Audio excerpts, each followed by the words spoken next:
Kalimutan mag-biometric. Ayan. Kasi yun na yung pinaka-time in and time out natin. Ayan. Siyempre, magta-time in tayo sa umaga, ang time out tayo sa hapon pag-uwi natin.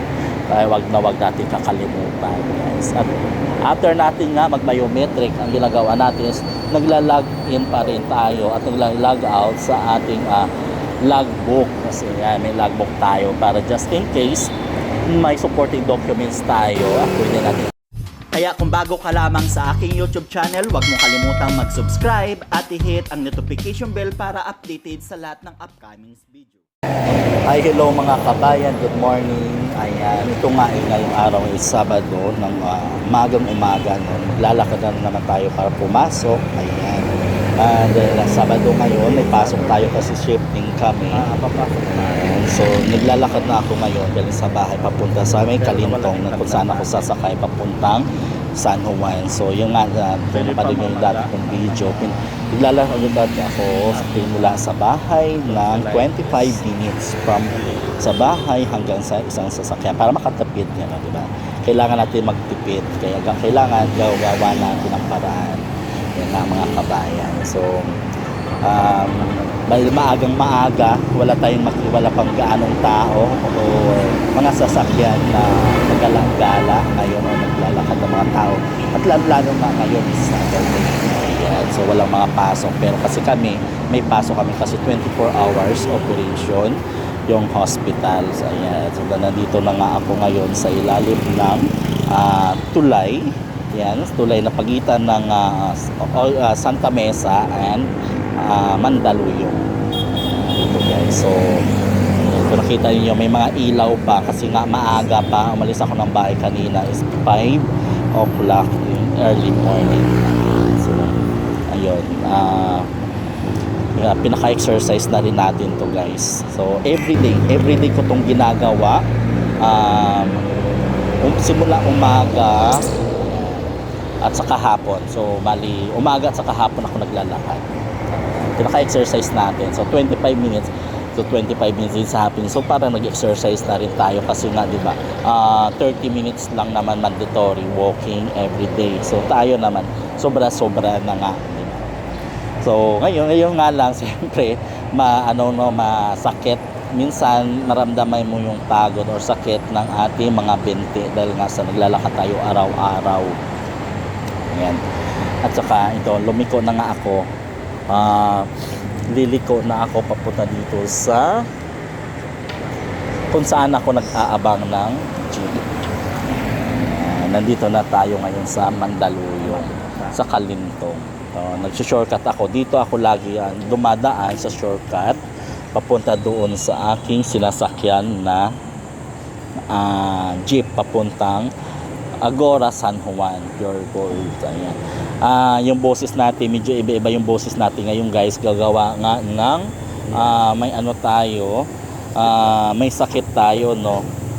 So na-infection yung ating tonsillitis.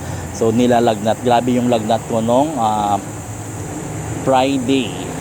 So pero nung Friday na yon, Thursday masama na pakiramdam mo, pero pumasok pa rin ako nung Thursday and Friday. Buti lang kahapon nawala yung lagnat ko, pero yung sakit ng ulo ko at saka yung tonsillitis ko hanggang ngayon is meron pa, pero tuloy lang yung ating inom ng gamot. Ayan. So kailangan natin pumasok, hindi naman tayo pwedeng hindi pumasok guys, lalo na sa aming department. Ayan. Kasi kailangan. At andito na nga ako guys sa pilahan ng jeep papuntang nakarating na tayo sa pila papuntang San Juan. Kaya lang wala pang nakapila na jeep sa ngayon. So mag-aantay po tayo saglit. Ayan. Kasi minsan magtatanong din tayo kasi one time naligaw ako dito.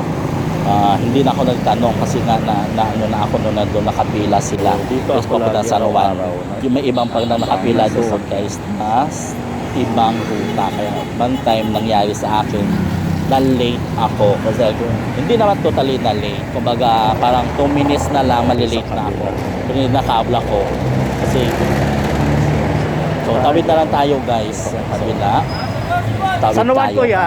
dito, tanong tayo. So dito tayo sumakay. Wala pa na. Ito nga is agura, sakto naman yung tinanungan natin. Diba? Kailangan natin magtanong-tanong din sa para dito maligaw. Ayun na natin maulit. Ay dito na nga, maalis na. Ayan. Paalis na nga yung sinakyan namin, jeep. Ayan.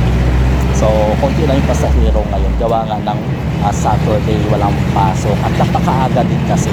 So, alas 5 pa lang mahigit. Kaya ako talaga, ever since, at kahit pa naman noon, Pilipinas at mga ibang bansa, yung pasok ko talaga. Kasi hindi ko sinasakto sa oras. Ayaw ko yung naghahabol ako ng oras. Kaya kung gusto ko, relax lang. Ayan. Kumbaga, ang pasok ko is alas 6. Dapat mga 30 minutes. Ganyan. O maaari 1 hour. Is bago mag-start yung work ko, is nandoon na ako sa workplace ko. Ganun talaga ako ever since. Diba? Kasi mas maganda yun. At hindi rin ako umuwi ng saktong oras. Gusto ko yung may palampas akong oras. Kaya ugali ko lang talaga. At iyan na nga guys.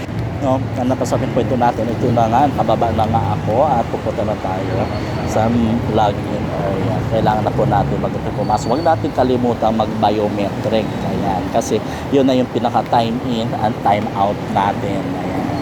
Siyempre, magka-time in tayo sa umaga, and time out tayo sa hapon pag-uwi natin.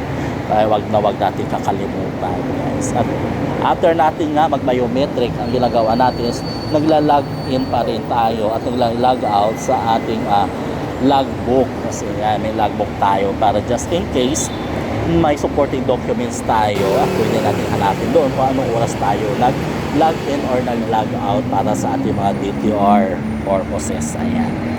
Yan guys, at after natin mag-log in, so babalik na tayo sa at kabila, ayan, babalik na tayo para pumasok na tayo sa entrance. Hindi na, dati kasi doon ako lagi dumataan sa kabila, ngayon dito na lang sa entrance na mismo, sa harapan. Kasi doon kasi sa kabila nasanay na kasi ako guys. Ayan. Ayan. Yan, nandito na tayo sa loob. Ayan, papasok na tayo. Ayan. Wala napapansin ninyo mga kabayan.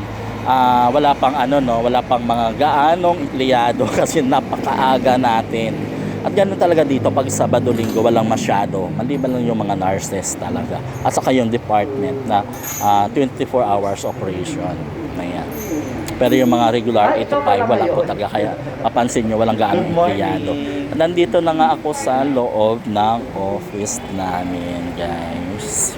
Ayan. At nandito na tayo. Mga kabayan, dito na nga tayo sa ating opisina. Nakarating na tayo dito sa loob. Ayan. Bagong umaga naman. Thank you for watching. Bye bye. See you next time mga kabayan.